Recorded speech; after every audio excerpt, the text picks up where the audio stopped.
Labis ngayon ang pasalamat at kasiyahan ni Queen Isabella Miss Tourism Sandrine Desiree Cristobal sa panayam ng Bomb Radyo Kawayan kay Binibining Sandrine. Sinabi niya na labis ngayon ang kanyang kasiyahan matapos ng pagkapanalo sa Queen Isabella 2026. Anya, hindi maiwasan na kabahan pa rin siya ngayon, lalo at isa siyang introvert na hindi sanay sa malalaking crowd at malalaking entablado. Inayag niya, nagawa niyang maitawid ang kompetisyon habang itinatago ang kanyang kaba. Kahit na bagito pa lamang sa pageantry na ilang ulit pa lamang na sumapak sa kompetisyon ay nakuha na si Sandrine ni Sandrine ang isa sa mga prestihiyosong titulo sa Queen Isabella. Bagamat nabigong makuha ang back-to-back queen para sa Cagayan City, matapos naman ang pagkapanalo ni Jerina Sandu noong 2025 at proud pa rin kay Sandrine ang kanyang mga kababayan.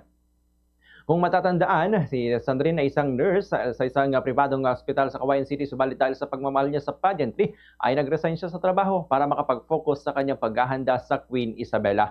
Ganito ang bahagi ng pahayag ni Queen Isabella Miss Tourism Sandrine Desiree Cristobal.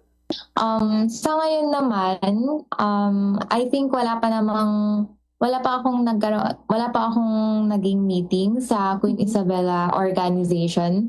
And I think ina-enjoy ko lang muna yung perks ng pagiging Queen Isabella Tourism. And I hope na one day magkaroon po kami ng projects or magamit namin yung platform for our advocacies and